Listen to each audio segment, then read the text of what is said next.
우리 옆에 분에게 한 번 더 인사합시다. 축복합니다. 사랑합니다. 한번 인사하십시오. 블레스. 예. 반갑습니다. 감사합니다. 감사합니다. 예. 자, 오늘부터 우리 교회 하반기 사역이 시작됩니다. 우리 교회 리더들한테 제가 100명에게 우리 리더들한테 편지를 보내고 스케줄을 보내고 제 설교 스케줄을 보냈는데 아직도 리플라이 안 하신 분들이 계세요. 3분의 1이 아직 리플라이 안 했습니다. 리플라이 꼭 이번 주 중에 해주시면 감사하겠습니다. 하반기 사역이 이제 시작되었습니다. Begin Again. 제가 우리 유스알트 월십 때 이 주제를 가지고 Begin Again이라는 주제를 가지고 말씀을 나누었습니다. 무엇을 새롭게 해요? 우리의 마음을, 우리의 생각을, 우리의 신앙을 새롭게 해서 한번 Begin Again 하시는 여러분 되시기를 간절히 바랍니다. 2023년 우리 교회 슬로건이 뭡니까? 우리 장로님 아까 기도 때 나온 그 문구인데 이 땅을 답을 그냥 바로 그냥 띄워버리네. 예. 다 같이 시작. 이 땅을 고치소서. 이 땅에 대해서는 우리의 마음, 이 땅은 바로 우리의 가정, 우리의 교회, 그리고 하나님 이 땅을 고쳐 주시옵소서. 그렇게 외치면서 우리가 2023년을 시작했습니다. 8개월이 지났습니다. 그동안 이 시대의 상황은, 이 땅의 상황은 녹록치 않습니다. 지구는요, 지금 과도한 이산화탄소 배출로 지금 온난화의 문제를 몸살을 앓고 있습니다. 지난 7월 달에 구테르스 유엔 사무총장이 이런 얘기를 했습니다. 지구 온난화 시대가 끝나고 이제 지구 열대화 시대가 시작되었다. 지난주인가요? 제가 뉴스에 보니까 어느 기상학자가 이런 얘기를 했습니다. 올 여름이 앞으로 올 여름 중에 가장 시원한 여름이 될 것이다. 예. 그만큼 우리가 오늘 올 여름이 얼마나 더웠습니까? 각 나라마다 엄청나게 더웠습니다. 그럼에도 불구하고 앞으로 올 여름은 더 더워질 것이라는 것입니다. 지금 지구는요, 역대 최악의 폭염과 가뭄, 태풍, 홍수, 산불 등 기후재해 문제로 엄청나게 몸살을 앓고 있습니다. 그리고 우크라이나와 러시아의 전쟁이 아직도 계속 진행 중입니다. 이 전쟁으로 인해서 곡물 수출 또 생산 문제가 여러 가지로 그 지구 식량난을 지금 가중시키고 있습니다. 아프리카의 많은 나라들은 식량이 제대로 보급되지 않으니까 수많은 사람들이 죽어가고 있다고 합니다. 지금 또 변이 바이러스 문제가 전 지구를 다시 덮을 거라는 그런 예상을 하고 있습니다. 우리는 이러한 시대를 지금 살고 있습니다. 미국에 있으면서 우리는 큰 문제를 느끼지 못해요. 우리 좋은 나라에서 또 우리가 그냥 하루하루 일상 가운데서 살아가지만 지금 전 지구, 전 세계는 엄청난 고통 가운데 살아가는 사람들이 너무나 많다는 것입니다. 저와 여러분들이 누굽니까? 예수의 보혈로 구속받은 하나님의 자녀입니다. 한 번 더 따라 하십시오. 예수의 보혈로 구속받은 하나님의 자녀입니다. 하나님의 백성들은요, 주어진 시간을 그냥 수동적으로 살아가는 존재가 아니라 주체적인 마음으로 시간과 역사를 바라보면서 의식을 가지고 살아가야 됩니다. 제가 연초에 시작하면서 여러분들에게 설교했던 우리 정말 제가 이런 표현 써서 죄송하지만 멍 때리며 살지 맙시다. 우리는 이 시대와 이 역사에 책임을 가져야 됩니다. 첫 번째 주일날 제가 말씀을 나눴던 대로 역대하 7장 14절 말씀에 내 이름으로 일컫는 내 백성이 그 악한 길에서 떠나 겸비하여 기도할 때 내가 나의 얼굴을 찾으면 내가 이 땅을 고치리라. 예, 하나님의 백성들, 내 이름으로 일컫는 내 백성, 바로 저와 여러분들입니다. 예수 믿는 사람들은요, 하나님의 이름이 걸려있는 사람이에요. 내 이름으로 일컫는 내 백성들이 기도할 때 이 땅을 고쳐주시겠다고 약속해 주셨습니다. 여러분, 우리에게 큰 책임이 있지 않습니까? 이 땅을 고치는 책임이 바로 저와 여러분들에게 있다는 거예요. 다른 사람이 기도해봤자 아무 하나님이 듣지 않겠다는 거예요. 그러나 내 이름이 걸려있는 하나님의 백성들은 기도할 때 겸비하여서 그 악한 길에서 떠나서 기도하면 하나님이 고쳐주시겠다고 약속하고 있습니다. 그래서 여러분, 우리가 이 시대에 대한, 이 역사에 대한 책임의식을 가지고 기도하는 여러분 되시기를 주님 이름으로 축원합니다. 저는 이런 마음으로 오늘부터 이사야서 강의를 시작합니다. 이사야라는 이름의 뜻은요, 여호와는 구원자이시다라는 뜻입니다. 여호와는 구원자이시다. BC 700년경에 남쪽 유다의 선지자로 활동을 했습니다. 그 당시에 선지자들은요, 하나님의 사이드에서 하나님의 말씀을 대언하는 사람이었습니다. 제사장은 백성들 사이드에서 하나님께 제사를 드리는 사람이었고, 선지자들은 하나님의 마음으로 그들에게 말씀을 선포하는 자들이었어요. 그러니까 때로는요, 백성들이 듣기 싫었습니다. 왜냐하면 공의의 하나님의 말씀에 심판의 메시지가 막 백성들에게 떨어지니까 듣기 싫은 거예요. 돌을 들고 선지자들을 죽이려고 한 경우도 있었고요, 귀를 막은 경우도 있었고요, 얘기하지 마라 하고 소리치는 경우도 있었습니다. 저는 이사야서를 강의하면서 선지자적 지성으로 선포하고 싶습니다.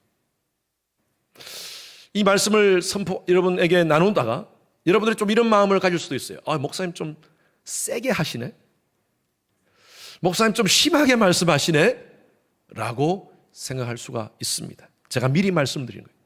여러분, 이 땅을 같이 함께 고치자는 누가 고칠 수 있습니까? 내 이름으로 일컫는 내 백성이 기도할 때 고쳐주신다고 말씀하고 있고, 내 백성들이 하나님 앞에 겸비하여 그 악한 길에서 떠나서 주님 앞에 기도할 때 하나님께서 이 땅을 회복시켜 주신다고 약속해 주셨어요. 아무나가 아니라 저와 여러분들을 통해서. 그래서 여러분, 저는 이 목회자적 심정으로 이사야서를 강의하고 싶습니다. 이 말씀을 통하여 역사의식, 은혜의식을 회복하시는 여러분 되시기를 바랍니다.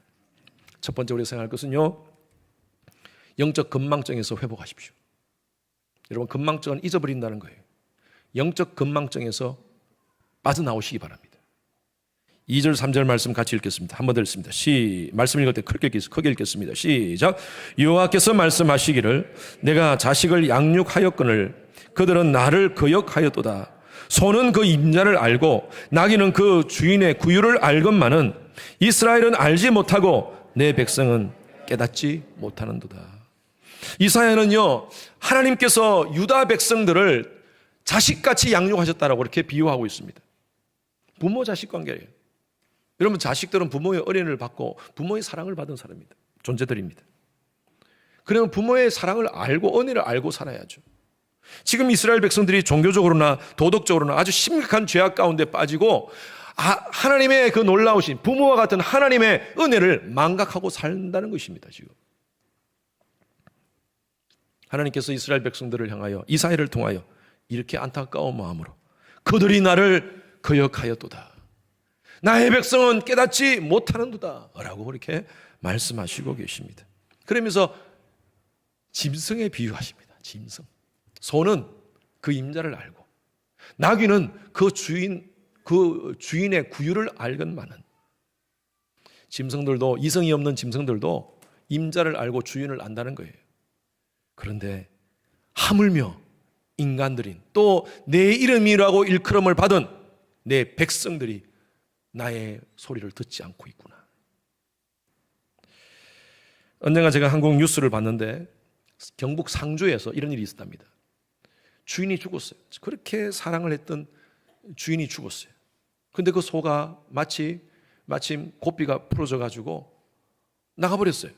그래서 옆집 사람이, 주인은 없고 그 소가 없어 가지고 소를 찾으러 한참을 다니는데 주인 무덤가에, 집에서 한 2km 떨어져 있는 무덤가에 가서 소가 멀뚱하게 눈물을 펑펑 흘리면서 있었다는, 믿거나 말거나. 하여튼 그 옆집 주인이 그걸 보고 이게 뉴스다 해가지고 그렇게 기사로 만들어진 것입니다. 소도 주인의 은혜를 알아요. 여러분 가정에 키우는 강아지들, 여러분 얼마나 여러분들을 좋아합니까? 밖에 있다가 집에 들어오면 저는 개를 다른 방법으로 좋아합니다. 다른 방법으로 좋아합니다. 안고 이러지 않습니다. 저는 뱃속에 넣는 걸 너무 좋아합니다. 죄송합니다.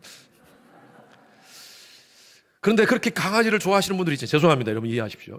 강아지를 그렇게 좋아하시는 분들이 있잖아요. 그렇게 강아지를 안고, 그러니 그렇게 사랑을 주니까 강아지도 주인을 좋아하지 않습니까? 뭐 때문에요? 주인이 주신 은혜 때문에.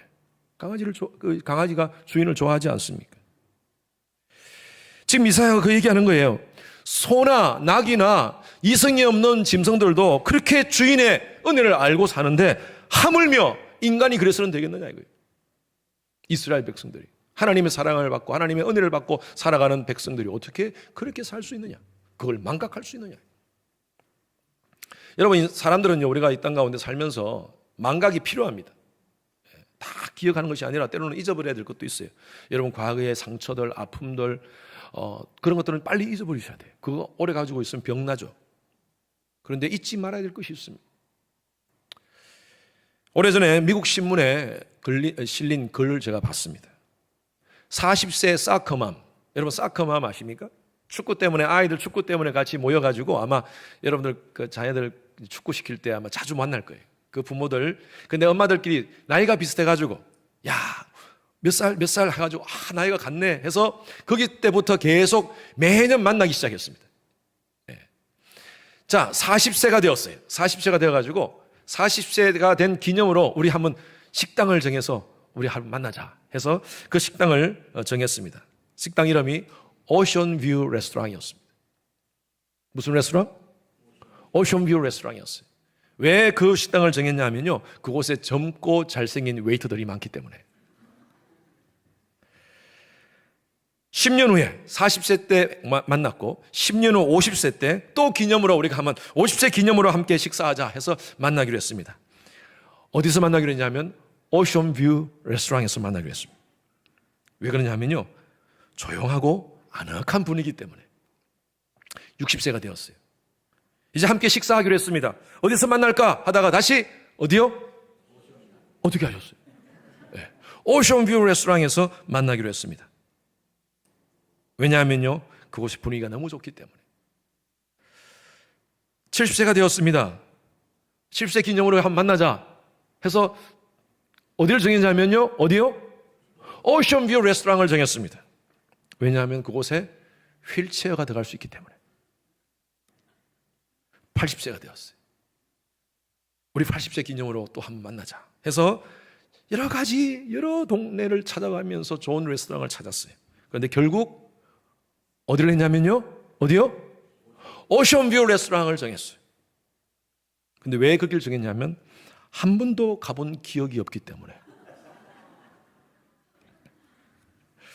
여러분, 망각 정세는요, 이들만 있는 것이 아니라 여기 있는 몇몇 분들도 있어요. 왜냐하면 제가 이 예화를 한 몇 년 전에 했었거든요, 설교 때.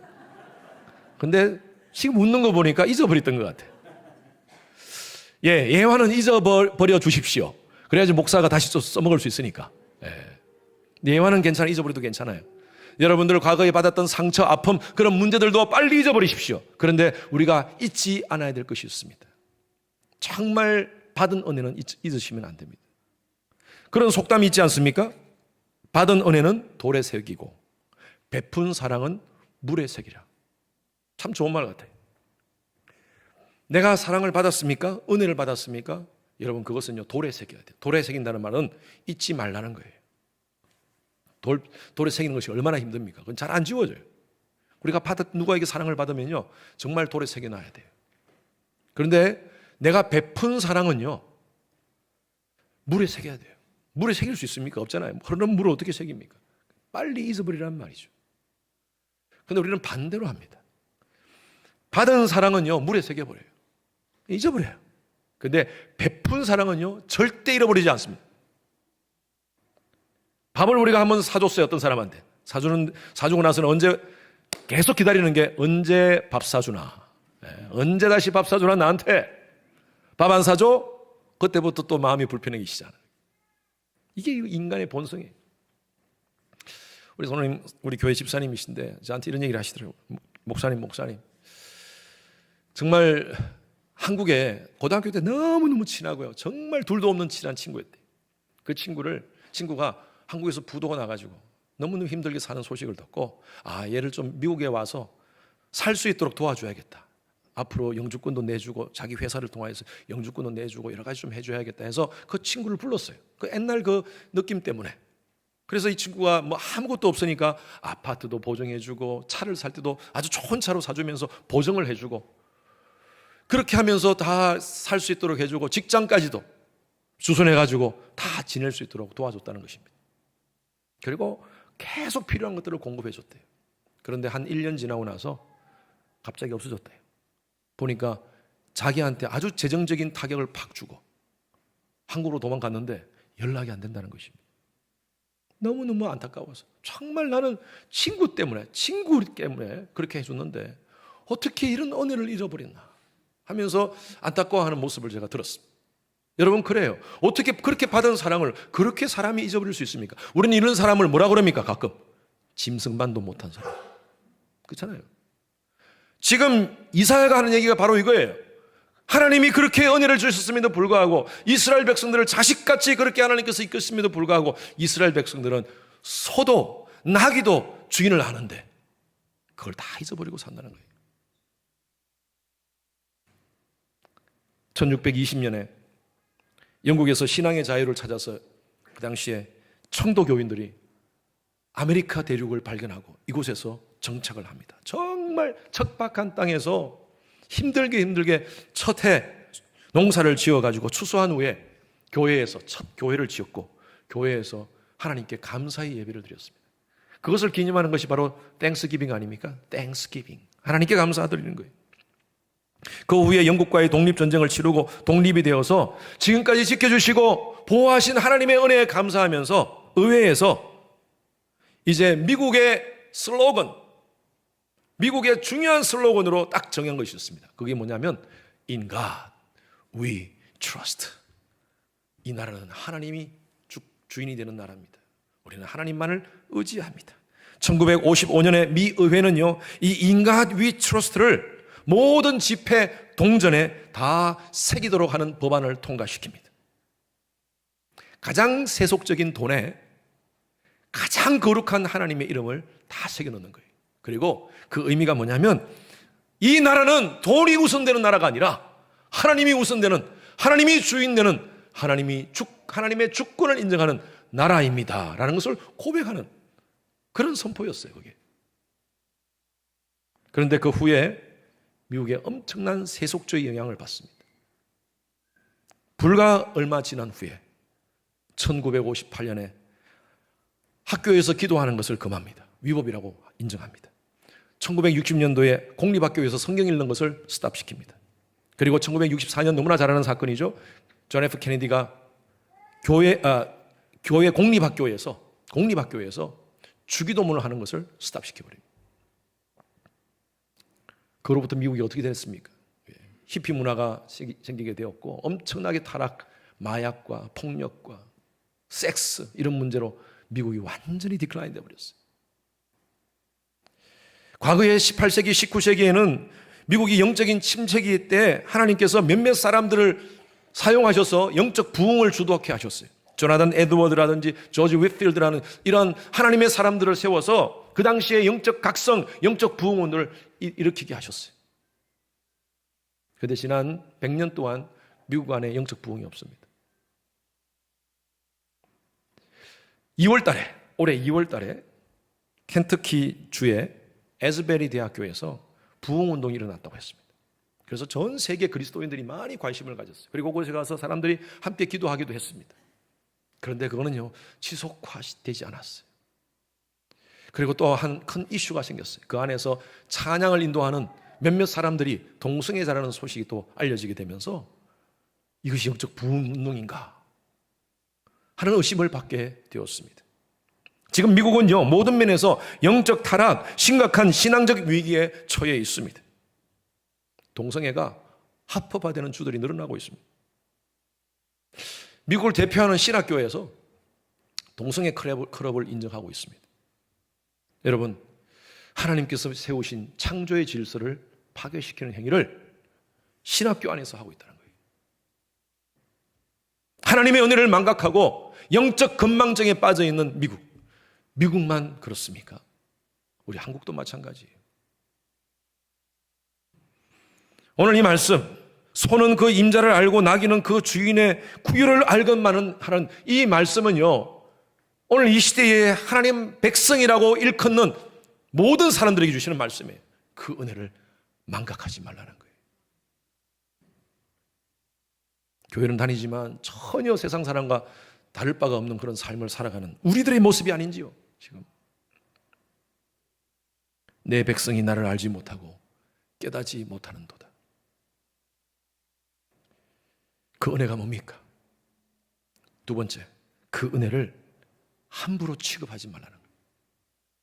한번 4절 말씀 같이 읽겠습니다. 시작. 슬프다 범죄한 나라요, 허물진 백성이요, 행악의 종자요, 행위가 부패한 자식이로다.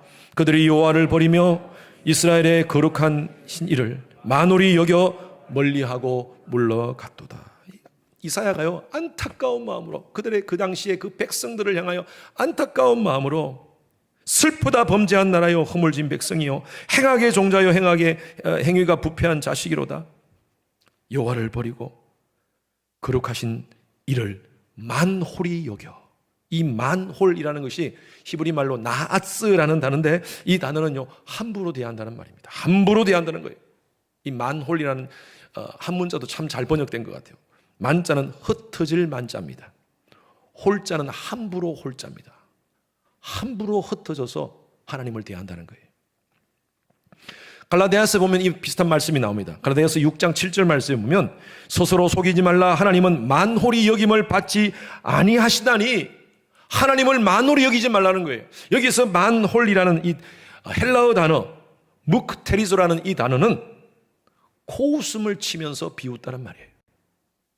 하나님이 어디 있어? 하나님은 어디 있어? 하나님이 어디 있어? 하나님 없이 행동한다는 것입니다. 가인이 아벨을 쳐 죽이고 숨었습니다. 하나님이 가인을 찾습니다. 그리고 가인에게 묻습니다. 내 아우 아벨이 어디 있느냐? 라고 물으니까 가인이 뭐라고 얘기한 줄 압니까? 내가 알지 못합니다. 내가 내 아우를 지키는 자니까.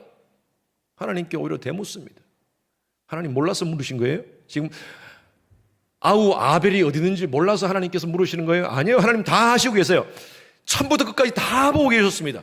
시퍼런 눈을 뜨시고, 네?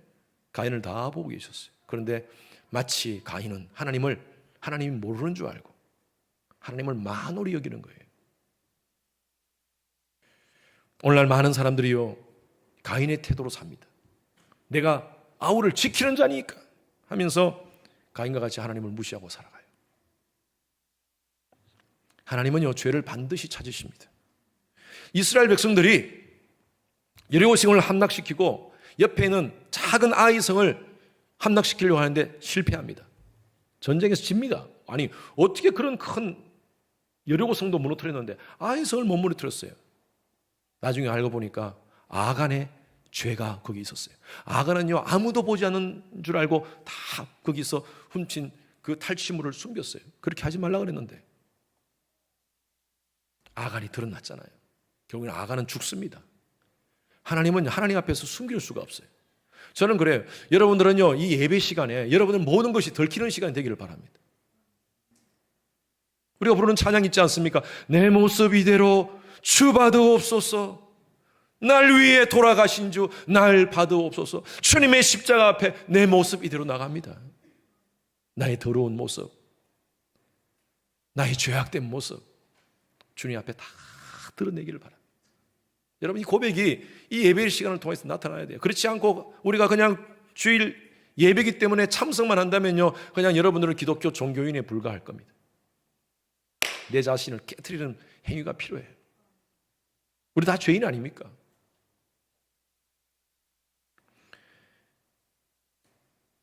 요한일서 4장 9절 말씀 다 같이 읽습니다. 시작. 하나님의 사랑이 우리에게 이렇게 나타난 바 되었으니 하나님이 자기의 독생자를 세상에 보내심은 그로 말미암아 우리를 살리려 하심이라. 하나님의 은혜가 우리 가운데 있는데 이 은혜가 어떻게 표현되어졌느냐? 바로 당신의 독생자를 이 땅 가운데 보내셔서 우리를 살리셨다는 거예요. 여러분, 살렸다는 말은 그 전제가 뭡니까? 죽었었다는 거예요. 우리가 죄와 허물로 죽었다는 것입니다. 창세기 보면요, 하나님께서 인간에게 자유의지를 부여해 주셨어요. 그것으로 하나님의 뜻을 쫓아서 살아라고 하나님이 자유의지를, 우리를 로봇으로 만드신 게 아니에요.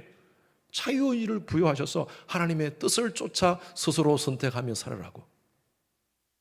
그런데 인간은요, 악을 선택했습니다. 불순종을 선택했습니다. 하나님께서 창세기 2장 17절 말씀에 이렇게 말씀하세요. 선악을 알게 하는 나무를 먹지 말라. 그것을 먹는 날에는 내가 죽을까 하노라. 죽을지도 모른다. 뭐예요? 반드시 죽으리라. 하나님 반드시 죽는다 그랬어요. 여러분, 인간의 죄 때문에요, 하나님과 인간의 관계가 깨어지고요, 그리고 그때부터 죽음이 옵니다. 이 죽음은 세 가지입니다. 영적인, 육적인, 영원한 이터널 데스예요. 이건 반드시 있습니다. 하나님과의 관계 단절을 통하여서 인간과의 관계 단절이 오는 거예요. 아담과 하나님과의 관계가 떨어지니까요, 아담은 하와의 관계가 깨집니다. 하나님이 하와를 주셨을 때, 오, 내 뼈 중에 뼈요, 살 중에 살, 뼈 살아 하면서 그렇게 좋아했던 그런 아담이 하나님께서 왜 선악과를 먹었느냐고 했을 때, 당신이 내게 준 저 여인 때문입니다. 이렇게 변해버렸어요. 사람이 이렇게 되는 거예요. 여러분, 인간은요, 죄를 지으면 절대 내가 잘못했습니다 하는 사람 아무도 없습니다. 지금 감옥에 있는 사람들 다 보십시오. 내가 잘못했다는 사람 아무도 없습니다. 거기 다 의인들만 들어가 있어요. 그래요. 내가 잘못 없다는 거예요. 변호사 쓰고 막 써가지고 내 잘못이 없다는 것을 자꾸 증명하고 있어요. 여러분, 세상은요, 모두가 죄인입니다. 성경은 말씀하고 있어요. 모든 사람이 죄를 범하였음에 하나님의 영광에 이르지 못하더니, 그리고 이 죄 때문에 죄의 싹은 사망이에요. 오늘날 많은 사람들이 의인 정우군에 빠지는 사람이 있습니다. 의인 정우군. 나는 죄 없다는 거예요. 나는 깨끗하다는 거예요. 그리고 나 빼고 다 다른 사람이 악한 사람들이라는 거예요. 성 어거스틴이 이런 얘기를 했습니다. 세상에는 두 종류의 사람이 있는데, 자신의 죄를 알고 스스로 내가 죄인임을 알고 살아가는 죄인이 있고, 어떤 사람은 자기가 의인임을 착각하고 살아가는 죄인이 있다는 거예요. 결과적으로는 둘 다 죄인이야. 여러분, 몸이 아픈 사람은 내가 아프다고 인정해야지 병원에서 치유받을 수 있습니다. 그런데 안 아프다고 우기면요, 방법이 없습니다. 방법이 없어요. 여러분, 이 자리에 있는 분들은 다 죄인입니다. 저를 포함해서. 우리는요, 내가 죄인임을 알고 살아가는 사람이에요. 그래서 이 죄의 문제를 어떻게 해결할 수 있는가? 이 죄의 문제는 예수 십자가밖에 없습니다. 그 예수의 십자가로 말미암아 나는 구속 곧 죄사함을 받았습니다라고 인정하는 거예요. 그 저와 여러분들은 죄인입니다. 하나님 앞에서 죄인이에요. 근데 하나님이 우리를 칭의해 주셨어. 너희들은 죄인이지만 내가 죄 없다라고 인정해 줄게. 그렇게 칭의함을 받은 자들입니다. 여러분, 이것이 바로 은혜예요. 아담이 죄를 짓고 나서 자기 수치를 감추기 위해서 무화과 잎을 통하여서 자기 감추었습니다. 여러분, 오늘날 많은 사람들이요, 자기의 그 죄의 죄책, 죄의 수치를 감추기 위해서 여러 가지 많은 무화과 나무 잎을 만듭니다. 종교적인 무화과 잎, 재물의 무화과 잎, 각종 인간이 만든 윤리와 도덕의 무화과 잎을 덮고 있으면서 나는 괜찮은 사람이야, 나 문제 없어. 율법의 무화과 잎을 덮고 사는 사람이 있습니다. 율법의 무화과 잎. 우리 선교사님이 얘기하시는데, 선교사님 그 부족에 강추장이 있답니다. 강추장. 추장 중에 강을 관할하는 추장이 강추장이랍니다. 그래서 강을 건널 때마다 이 추장한테 돈을 주고 또 강을 건너게 해주고. 그런데 선교사님이 사람들한테, 부족 사람들한테 우리 모두가 죄인입니다, 우리 모두가 죄인입니다 라고 이렇게 그들한테 복음을 전하면서 얘기를 하니까, 거기 있는 마을 사람들이 아닙니다, 모두가 죄인이 아니라 한 사람 의인이 있습니다. 누구? 강추장이래. 강추장은 정말 힘들고 어려운 사람을 잘 돕고, 그리고 이 사람들이 다 이제 무슬림 아닙니까? 무슬림. 기도도 열심히 하고 힘들고 어려운 사람을 잘 구제하고, 그리고 그렇게 하면서 산대요. 그래서 저 사람은, 다른 사람은 죄인일지 모르겠지만 저 사람은 의인입니다. 아주 철저하게 그 무슬림이 요구하는 그 율법대로 살아가는 사람이라고. 강추장은 제가 보니까 율법이라는 무화과 잎을 덮고 살아가는 사람. 나는 괜찮은 사람. 다른 사람도 오, 저 사람 괜찮은 사람이네. 아내가 둘 있는데 한 사람이 지금 내쫓아졌답니다. 예. 왜 그런지 모르겠지만, 예. 그 사람이 의인일까요? 아니요, 모두가 죄인입니다. 인간이 덮고 있는 이 무화과 잎, 이것으로 인간의 죄의 문제를 해결할 수 있을까요? 그래서 하나님이 아담의 그 무화과 잎을 그 무화과 잎을 벗겨주십니다. 그리고 새로운 옷을 입혀주세요. 그게 가죽옷이에요. 여러분, 가죽옷은 굉장히 영적인 의미가 있습니다. 짐승의 피를 흘려야 돼요. 피를 통하여서 그 가죽이 나오잖아요. 그리고 하나님은 그 가죽옷을 아담에게 덮어줬어요.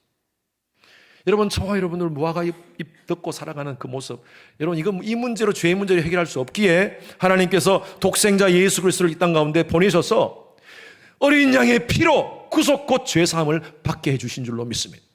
누구든지 예수 그리스도를 주라 고백하는 자에게 영원한 사망에서 나 보내신 이를 믿는 자는 영생을 얻었고 심판에 이르지 아니하나니 사망에서 생명으로 옮겼느니라. 할렐루야. 여러분, 이 은혜를 저와 여러분들에게 주셨습니다. 그래서 이 말씀이 그렇잖아요. 그로 말미암아 우리를 살리려 하심이라. 할렐루야. 그래서 십자가가 필요했던 거예요. 하나님이 관계의 회복을 하나님이 주도해 주셨어요. 인간 스스로 할 수 없기에 우리의 이 무화과 잎을 벗겨주시고 십자가의 은혜, 그 보혈의 피를 우리의 죄를 덮어주셨어요. 사도 바울은 이렇게 고백합니다. 고린도후서 6장 1절 말씀, 다 같이 시작. 우리가 하나님과 함께 일하는 자로서 너희를 권하노니 하나님의 은혜를 헛되이 받지 말라. 여러분께서 여기서 말씀하시는 것이 은혜를 헛되이 받지 말라. 이 말은 예수 그리스도 십자가를 통한 이 놀라운 하나님의 사랑을 가치 없이 취급하지 말라는 거예요. 오늘 본문 말씀에 만홀히 여기지 말라는 거예요. 이 은혜는 공짜로 주셨지만 엄청난 하나님의 독생자가 이 땅 가운데 십자가에 죽는 대가를 지불해 주셨다는 것입니다. 그래서 여러분, 이 자리에 앉아 계시는 거, 여러분, 이건 절대 우연이 아닙니다. 엄청난 축복인 줄로 믿습니다. 영생을 주시기로 작정된 자들만 이 자리에 앉아 계시는 줄로 믿습니다. 여러분, 부족합니까? 내가 신앙생활을 하면서 내가 여러 가지 행위나 내 은행과 모든 것들이 좀 부족합니까? 괜찮습니다. 하나님께서 여러분들에게 가죽옷을 입혀주셨어요. 문제는요, 이거 공짜 아니에요. 공짜로 주셨지만 우리는 공짜로 받으면 안 돼요. 이 은혜를 기억하고 살아야 돼요. 망각하지 말고 살아야 돼요. 그래서 사도 바울이 얘기하는 거예요. 하나님의 은혜를 헛되이 받지 말라. 은혜를 받은 사람은 이 땅 가운데 살면서 때로는 고난도 있습니다. 아픔도 있습니다. 성경은요, 예수 믿는 사람들이 다 고난도 없고 아픔도 없고 문제도 없고 병도 없다고 얘기하지 않습니다. 교통사고도 없다고 얘기하지 않습니다. 우리의 삶 가운데 여전히 세상 사람들이 당하는 모든 고난 다 당할 수 있어요. 저는 두 가지를 믿습니다. 예수 믿는 사람들이 두 가지가 있다는 걸 믿어요. 하나는 예수 안에 살면 하나님께서 예비하신 복이 있습니다. 제가 지난주에 말씀드렸죠. 기도의 습관에 대해서 말씀하면서 하나님께서 예비하신, 천국에서 예비하신 우리에게 주려고 하는 그 복이 있어요. 구하지 않아서 못 받죠. 복이 분명히 있습니다. 두 번째로는요, 예수를 믿어도 고난은 있습니다. 거기에 하나님의 뜻이 있다는 거예요. 우리로 하여금 깨닫게 하기 위해서, 우리로 하여금 어떤 것을 훈련하게 하기 위해서, 뭔지 몰라요. 사명을 깨닫게 하기 위해서, 뭔지는 몰라요. 그러나 분명히 하나님의 계획과 섭리가 있다는 것입니다. 이 놀라운 하나님의 은혜를 가치 없이 생각하지 말라는 거예요. 나치 시절에 독일의 목사였던 본 회프 목사님이 계십니다. 이분이 쓴 책 가운데 제가 굉장히 도전받고 은혜 받은 책이 있습니다. 한국말로 번역된 게 나를 따르라 라는 책인데, 이게 원래 책 이름이 The Cost of Discipleship이에요. 이 원서의 책이 제목이 너무 은혜스러워요. 물론 제가 한글로 읽었지만 이 제목이 너무 은혜스럽지 않습니까? 제자로서의 대가. 주님을 따르는데 대가 없이 예수님의 제자가 될 수 없다는 겁니다. 우리가 지불해야 될 대가가 있다는 거예요. 그러면서 이분이 이런 얘기를 합니다. 십자가의 고난 없이 영광만을 추구하려고 하는 것은 예수님의 소중한 은혜를 값싼 은혜로 만드는 것이라. cheap grace로 만든다는 거예요. 여러분, 예수님께서 십자가에 돌아가신 그 사건, 엄청난 그 사건, 그것을 cheap grace로 만들지 말라는 거예요. 만홀히 여기지 말라는 거예요. 소도 나기도 주인의 은혜를 잊지 않고 사는데 우리는 그 하나님의 은혜를 잊지 않고 살기를 바랍니다. 그러기 위해서는 여러분, 기독교 종교인만 되지 맙시다. 진짜 신앙인이 됩시다. 하나님께서 우리에게 요구하시는 것이, 하나님 백성으로 요구하는 것이 바로 거룩함입니다. 내가 거룩하니 너희도 거룩하라. 오늘 이 시대에 상대주의적, 종교다원주의적 가치관이 판을 치는 이 시대가, 지금 뭐 주마다 동성결혼을 인정하는 이 시대를 우리는 살고 있습니다. 이 시대 속에 하나님의 백성다운 모습으로 말씀 붙잡고 말씀을 우리 삶의 기준 삼고 살아가는 여러분 되시기를 바랍니다. 하나님의 은혜를 만홀히 여기지 맙시다. 불꽃 같은 눈으로 여러분들의 삶을 다 보고 계십니다. 언젠가 CNBC 보도에, 미국 방송국에 이런 뉴스가 났습니다. 신종 사기 사건인데 여러분 조심하십시오 하면서 뉴스에 나왔어요. 이런 겁니다. 불특정 다수에게 메일을 보낸답니다. 쫙 보내는데 그 메일이 어떤 내용이냐면요, 나는 내가 아내를 속이고 부적절한 행위를 하고 있다는 사실을 알고 있다. 증거를 없애기 원한다면 나에게 비트코인 얼마를 보내라. 그런데 말입니다, 엄청난 사람이 보냈다는 거예요. 그냥 불특정 다수에게 그냥 메일을 보냈는데 엄청난 사람이 보냈다는 것입니다. 여러분, 코미디 같은 현실인데 그만큼 부적절한 행위가 만연되고 있다는 사실이에요. 저와 여러분들 어떻습니까? 하나님 앞에서 하나님 모를 거라고 숨기고 있는 것이 있습니까? 내 아내가 내 남편이 모른다고요? 다 모른다고 숨기는 것이 있습니까? 하나님 불꽃 같은 눈으로 보고 계십니다. 하나님 앞에서 정직합시다. 여러분, 신앙은요, 하나님을 인정하는 거예요. 하나님의 존재와 하나님의 능력을 인정하며 살아가는 것이 바로 신앙입니다. 하나님 다 보고 계십니다. 이사야서를 시작하면서 하나님께서 오늘 우리에게 주시는 말씀, 우리가 이 땅을 고쳐야 돼요. 이 땅은 우리의 마음이라고 제가 말씀드렸죠. 먼저 우리의 마음, 우리의 가정, 우리의 교회, 우리 이 땅을 고치기 위해서는 우리의 마음부터 먼저 고쳐야 돼요. 우리의 삶의 행동부터 고쳐야 됩니다. 태도부터 고쳐야 됩니다. 거룩함을 위해서 몸부림칩시다. 하나님을 만홀히 여기지 맙시다. 십자가를 통해서 우리에게 주신 그 놀라우신 하나님의 사랑을 망각하지 맙시다. 그리고 하나님 자녀다운 그런 삶을 살아가는 그런 하나님의 거룩한 백성 되시기를 주님의 이름으로 축원합니다. 이 찬양 가사가 너무 은혜스러워요. 이 땅에 동과 서 남바북 가득한 죄악 용서하소서. 우리는 이런 마음으로 정말 이 땅을 위해서 기도하셔야 됩니다. 모든 우상들은 무너지고 주님만 높이는 나라 되게 하소서. 누가 이런 기도를 할 수 있습니까? 내 이름으로 일컫는 내 백성이. 이 기도할 때 이 땅에 지친 모든 영혼들 주님 사랑 알게 하소서. 저들의 아픔과 눈물 씻는 주님의 보혈 이 땅 치유하소서. 여러분, 이 기도가 우리의 기도가 되기를 바랍니다. 우리 주님의 교회가 이렇게 기도할 때 하나님께서 우리를 통하여 이 땅을 고쳐주시리라 믿습니다. 여러분 개인과 여러분 가정과 우리 교회와 이 세대를 고쳐주시리라 믿습니다. 성령의 새 바람